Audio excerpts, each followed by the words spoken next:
Hello,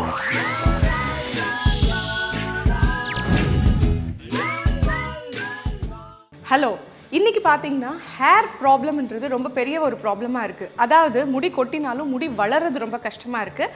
அதே நேரத்தில் பார்த்தீங்கன்னா முடி வளர்ந்தாலும் திக்காக இல்லாமல் ஒரு ஷைன் இல்லாமல் லைஃப்லெஸ்ஸாக ஃபீல் ஆகிற மாதிரி எல்லாருமே ஃபீல் பண்ணுறாங்க. என்ன பண்ணுறாங்கன்னா பார்லருக்கு போகிறாங்க, நிறைய ஷாம்பூஸ், கண்டிஷனர்ஸ் இதெல்லாம் யூஸ் பண்ணுறாங்க.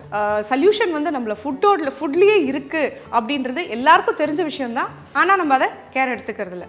முடிக்கு தேவையானது என்ன அப்படின்னு பார்த்தீங்கன்னா நிறைய ப்ரோட்டீன்ஸ் தான் ரொம்ப தேவை. அதே நேரத்தில் இந்த ப்ரோட்டீன்ஸ், வைட்டமின்ஸ் அண்ட் மினரல்ஸ் இது வந்து எடுத்துக்கிட்டு ரெகுலர் இன்டேக் இருந்தாலே ஹேர் மட்டும் இல்லைங்க, ஈவன் ஸ்கின் கூட ரொம்ப அழகாக இருக்கும். ஆக்சுவலி இந்த ஹேர் க்ரோத்துக்கு நிறைய கைண்ட்ஸ்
வந்து நல்லா சாஃப்ட் ஆகிற வரைக்கும் வேக விடணும்.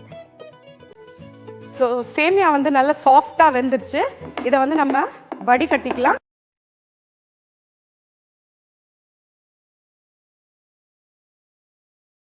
ஓகே, சேமியா வந்து நல்லா நம்ம தண்ணி இல்லாத மாதிரி வடிகட்டியாச்சு. ஓகே, இப்போ இந்த சேமியா வந்து கொஞ்சம் ஆறுற வரைக்கும் நம்ம வந்து இதில் என்னென்ன தாளிக்கணுமோ தாளித்து ரெடியாக வச்சுக்கலாம். கொஞ்சமாக கடாயில் எண்ணெயை விட்டு ரெகுலராக நம்ம என்னெல்லாம் தாளிக்கிறதுக்கு யூஸ் பண்ணுவோமோ அதே தான். இப்போ எண்ணெய் வந்து சூடாயிடுச்சு. இதில் வந்து நம்ம கடுகு, உளுந்தம்பருப்பு, இது கொஞ்சம் வதங்கின உடனே கருவேப்பிலை, இதில் நிறைய பேர் இஞ்சும் சேர்ப்பாங்க. பட் இஞ்சி சேர்த்தா கொஞ்சம் டேஸ்ட் ஒரு மாதிரி இருக்கும் இந்த சின்ன பசங்க சாப்பிட்றதுக்காக. அதனால் நான் இதில் இஞ்சி சேர்க்கல. நம்ம வந்து கொஞ்சமாக இந்த முந்திரியும் சேர்த்துக்கலாம். ஸோ முந்திரியும் கொஞ்சம் ப்ரௌன் ஆகிற வரைக்கும் நம்ம நல்லா வதக்கிடலாம். க்ரீன் சில்லிஸ் உங்கள் காரம் எவ்வளோ தேவையோ அவ்வளோ. நான் வந்து ஜஸ்ட் ஒரே ஒரு க்ரீன் சில்லி சாப் மாத்திரம் போடுறேன். இப்போ நம்மளோட சீசனிங் ரெடி ஆயிடுச்சு. இதை வெளியில் எடுத்துட்டு அதுக்கப்புறம் கொத்தமல்லி தழையை கொஞ்சமாக இதில் ஆட் பண்ணிக்கலாம். இது ஃப்ளேவரிங்காக மட்டும்தான். ஓகே, நம்மளோட சீசனிங் ரெடி ஆயிடுச்சு. இப்போ இதை வந்து நம்ம இந்த தயிர் சேமியாவில் சேர்க்கணும். அதுக்கு இப்போ இந்த சேமியா வந்து இப்போது ஆறி இருக்குது. இதில் வந்து நமக்கு தேவையான கர்ட்ஸ். ஸோ இதை வந்து இன்னும் நீங்கள் மத்தியானம் லஞ்சுக்காக நீங்கள் குழந்தைங்களுக்கு கொடுத்து அனுப்புறீங்க அப்படின்னாக்கா மத்தியானம் வரைக்கும் இந்த தயிர் வந்து புளிக்காமல் ரொம்ப டேஸ்டியாக இருக்கணும்னு நீங்கள் விருப்பப்பட்டீங்கன்னா ஈவன் இந்த தயிரோட சேர்த்து பட்டரையும் ஆட் பண்ணி நீங்கள் மிக்ஸ் பண்ணி கொடுக்கலாம். ஸோ இப்போ இந்த சேமியாவுக்கு தேவையான அளவு கர்ட்ஸை இதில் நம்ம ஆட் பண்ணிக்கலாம். நீங்கள் நிறைய தயிர் கூட சேர்த்திக்கலாம். அப்போவே சாப்பிட்றதா இருந்தால் நிறைய தயிர் சேர்த்திக்கலாம். ஸோ இதோட இப்போ நம்ம சால்ட் சேர்க்கணும். இப்போ வந்து எல்லாமே நல்லா மிக்ஸ் ஆயிடுச்சு. இப்போது நம்ம தாளித்து வச்சுருக்கிற இந்த முந்திரி எல்லாத்தையும் இதில் ஆட் பண்ணிடலாம். இதையும் நல்லா மிக்ஸ் பண்ணியாச்சுன்னா ஸோ இப்போ நம்மளுடைய தயிர் சேமியா ரெடி ஆகிடுச்சு. இதை அப்படியே நம்ம சர்வ் பண்ணலாம். எல்லோரும் ரொம்ப விரும்பி சாப்பிடுவாங்க. அதே நேரத்தில் பார்த்திங்கன்னா நம்ம ரைஸில் இருக்க கார்போஹைட்ரேட்ஸ் குறைஞ்சிருக்கும். பிகாஸ் நம்ம ரைஸ் யூஸ் பண்ணாமல் இதில் வந்து நம்ம சேமியா யூஸ் பண்ணியிருக்கிறதுனால. தயிர் சேமியா தயிர் சேமியா பண்ணுறதுக்கு கடாயில் எண்ணெய் விட்டு கடுகு, உளுந்து, கருவேப்பிலை, முந்திரி, கொத்தமல்லி சேர்த்து தாளித்து வச்சுக்கணும். அடுத்து வறுத்த சேமியாவை வேக விட்டு தண்ணியை வடிகட்டிட்டு அது கூட தயிர், உப்பு, தாளித்த கடுகு சேர்த்து கிளறினா தயிர் சேமியா ரெடி.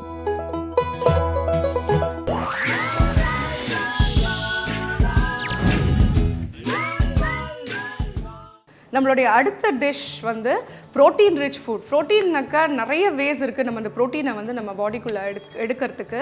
ஆக்சுவலி பார்த்தீங்கன்னா ப்ரோட்டீனுக்கு எவ்வளோ நம்ம பாடிக்கு எடுக்கிறோமோ எல்லாத்துக்குமே ரொம்ப ரொம்ப நல்லது. ப்ரோட்டீன் ரிச் ஃபுட்னா நிறைய ப்ரோட்டீன் ரிச் ஃபுட் இருக்குது. லைக் எக் இருக்குது, சிக்கன் இருக்குது, நிறையா இருக்குது. நான் வந்து இன்றைக்கி சூஸ் பண்ணியிருக்கிறது வந்து சோயா. ஏன்னா சோயா இஸ் ஆல்சோ ரொம்ப ஃபுல் ஆஃப் ப்ரோட்டீன்ஸ். இந்த சோயா பீன், அதுக்கப்புறம் சோயாவில் நிறைய ஐசோலேட்டட் ப்ரோட்டீன் பவுடர்ஸ் வந்திருக்கு. ஸோ இதெல்லாம் நம்ம ரெகுலராக எடுத்தால் நமக்கு ப்ரோட்டீன் வந்து சஃபிஷியண்டாக நம்ம பாடிக்கு.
வந்து ஃப்ரை ஆகிடுச்சு. இப்போ நம்ம மஞ்சூரியனுக்கு என்ன பண்ணலான்றதை இப்போ நம்ம பார்க்கலாம்.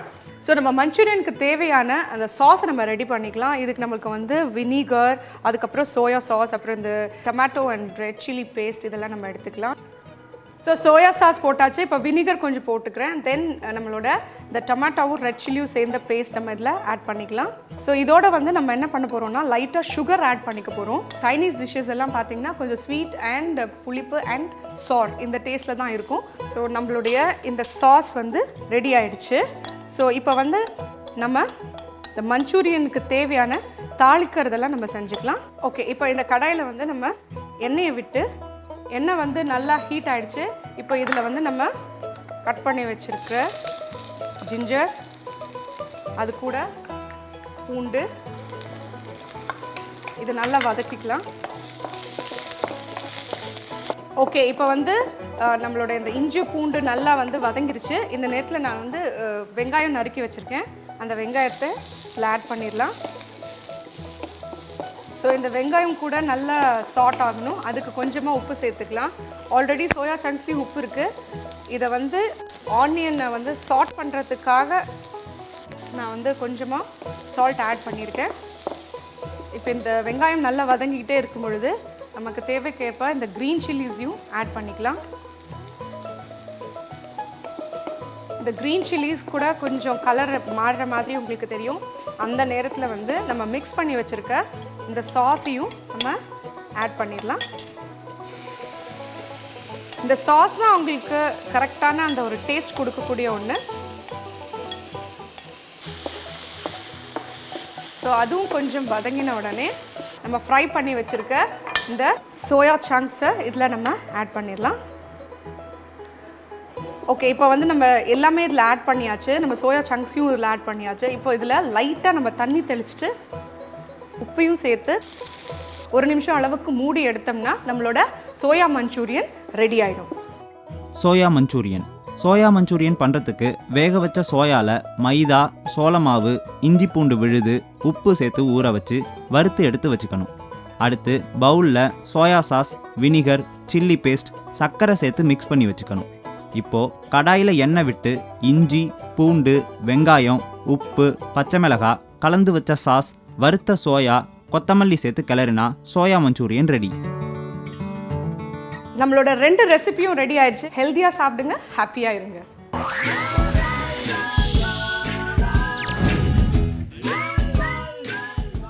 ஹாய், ஹலோ, வணக்கம். ஸ்நாக் ஐட்டம் என்னன்னு பார்த்தீங்கன்னா வெஜிடபிள் ரவுண்ட்ஸ்.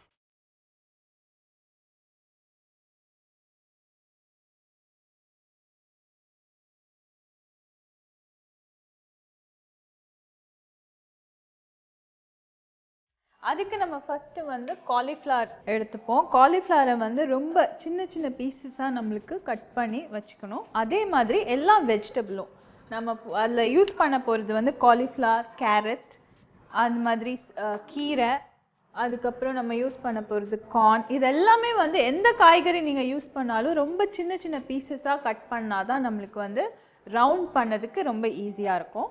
ஸோ இப்போ நம்ம வந்து கேரட் எடுத்து ஃபுட் ப்ராசஸரில் போட்டு சின்ன சின்ன பீசஸாக கட் பண்ணிவிடுவோம். பண்ணிட்டு அதுக்கப்புறம் உள்ள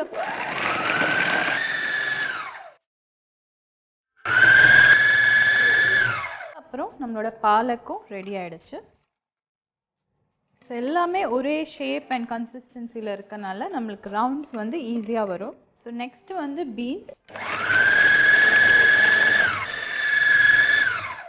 பீன்ஸும் நம்மளுக்கு ரெடி ஆகிடுச்சு. பார்த்தீங்கன்னா நம்மளோட எல்லா வெஜிடபிள்ஸும் ரெடி. ஸோ இப்போ வந்து இது எல்லாத்தையும் போட்டு நம்ம சாட்டே பண்ண போகிறோம். ஓகே, ஸோ நம்மளோட பேன் சூடாயிடுச்சு. ஸோ 1 by 1 நம்ம எல்லா வெஜிடபிள்ஸும் ஆட் பண்ணிடலாம். கீரை மட்டும் லாஸ்ட்டாக போடுவோம். மீதி எல்லாத்தையும் நம்ம இப்போ போட்டு சாட்டே பண்ணிடலாம். ஸோ பீன்ஸ், கார்ன், அப்புறம் வந்து கொஞ்சம் காலிஃப்ளவர், அதுக்கப்புறம் கேரட். வெரி ஹெல்தி, ஏன்னா நிறைய வெஜிடபிள்ஸ் வந்து நம்ம போட்டிருக்கோம்.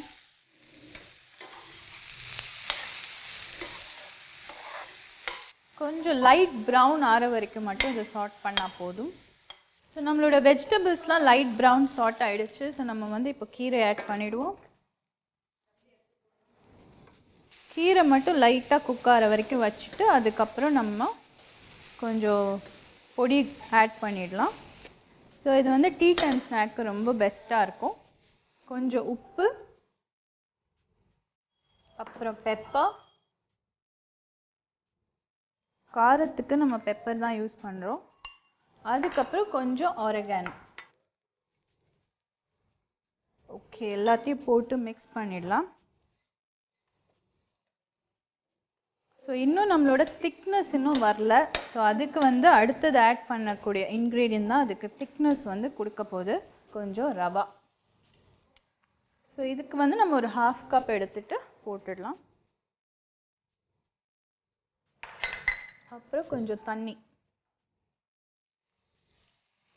நார்மலாக ஸ்நாக்குக்கு நம்ம ஒன்றும் இல்லை, எக் ஒயிட் மிக்ஸ் பண்ணுவோம், இல்லைன்னா உருளைக்கிழங்கு தான் எல்லாத்துக்கும் பேஸ். ஸோ இதை வந்து கொஞ்ச நேரம் குக் ஆகட்டும். ஏன்னா ரவா குக் ஆனால் தான் நம்மளுக்கு அந்த பேஸ் வரும். ஸோ நம்மளுக்கு வேண்டிய திக்னஸ் வந்து வந்துடுச்சு. ஸோ ரவா போட்டனால நம்மளோட கன்சிஸ்டன்சி இப்போ கரெக்டாகிடுச்சு. ஸோ இதை எடுத்து இப்போ நம்ம வச்சிடலாம்.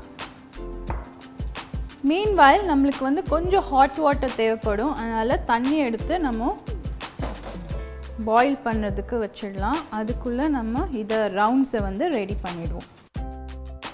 ஸோ இப்போ வந்து அவ்வளோ திக்னஸ்னால நம்மளுக்கு ஈஸியாக இப்போ ரவுண்ட் வருது. ஸோ இதுதான் நம்மளோட கன்சிஸ்டன்சி. ஸோ எவ்வளோ இதில் நிறைய இருக்கிறனால நம்ம வந்து சின்ன சின்னதாக பண்ணுறதுனால நம்மளுக்கு நிறைய ரவுண்ட்ஸும் வரும். ஸோ ஈஸியாக நம்மளுக்கு இது குக்கும் ஆகிடும். ஸோ நம்மளோட சின்ன சின்ன ரவுண்ட்ஸ் வந்து இப்போ ரெடி ஆகிடுச்சு. இப்போ வந்து இதை வந்து நம்ம கோட் வந்து ஒன்றும் இல்லை, ஆல் பர்பஸ் ஃப்ளோர் யூஸ் பண்ணிக்கலாம்னா மைதா யூஸ் பண்ணிவிட்டு பண்ணிக்கலாம். ஸோ முதல்ல பிளேட்டில் வந்து நம்ம கொஞ்சம் மைதா மாவு எடுத்துப்போம். ஸோ ஃபுல்லாக வந்து அதை ஸ்ப்ரெட் பண்ணிவிடுங்க. அதுக்கப்புறம் இதை வந்து 1 by 1 போட்டு, ஸோ இதை வந்து இப்போ நம்ம 1 by 1 மாவில் போட்டு பெரட்டி எடுப்போம். ஸோ எடுத்து இப்போ நம்ம இதை 1 by 1 வாட்டரில் போட போகிறோம். So it's just for 2 minutes. உடனே நம்ம இதை எடுத்துட்டு இது வந்து ஜஸ்ட் ஃபார் 2 minutes திருப்பி எடுத்துட்டு திருப்பி இதை வந்து கோட் பண்ண போகிறோம். கொஞ்சம் சூடாக இருக்கும், பட் டக்குன்னு நம்ம மாவில் பரட்டிட்டோன்னா சூடு தெரியாது. ஸோ இதே மாதிரி நம்ம 2-3 தடவை பண்ணினோன்னா இதோட அப்புறம் ஆயிலில் போட்டு ஃப்ரை பண்ணும்போது உங்களோட கிறிஸ்பினஸ் வந்து இதில் அதிகமாகும். இது one of the technique. Try பண்ணி பாருங்கள்.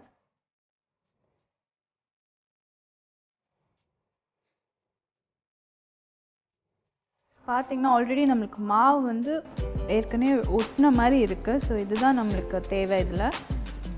ஸோ நம்மளுக்கு இது போதும். அப்படி உங்களுக்கு இன்னும் ஒட்டின மாதிரி இல்லைன்னா நீங்கள் 3 தடவை இதை நீங்கள் பண்ணி எடுத்திங்கன்னா இன்னும் டேஸ்டியாக இருக்கும் உங்களுக்கு. ஸோ நம்மளுக்கு இது போதும். பார்த்திங்கன்னா ஏற்கனவே ஒரு டம்ப்ளிங் ஃபீலிங் இருக்குது. அதில் ஒரு கோட் வந்து மேலே வந்து ஆல்ரெடி ஃபார்ம் ஆன மாதிரி இருக்குது. நம்ம 2 தடவை வந்து பாயில் பண்ணி எடுத்திருக்கோம். ஸோ அதில் வந்து நம்மளுக்கு ஓரளவுக்கு ஒரு டம்ப்ளிங் ஃபீலிங் வந்திருக்கு. ஸோ அப்படி உங்களுக்கு போடலைன்னா நீங்கள் வந்து இன்னொரு தடவை போட்டு கூட எடுத்துக்கலாம். ஸோ இப்போ வந்து இதை பிரெட் கிரம்ஸோட கோட் பண்ண போகிறோம். அதுக்கு முன்னாடி நம்ம வந்து எண்ணெய் காய வச்சிடலாம். ஸோ ஆல்மோஸ்ட் எண்ணெய் காயறதுக்குள்ளே நம்ம இதை வந்து பிரெட் கிரம்ஸை வச்சு ஃபுல்லாக கோட் பண்ணிவிடுவோம்.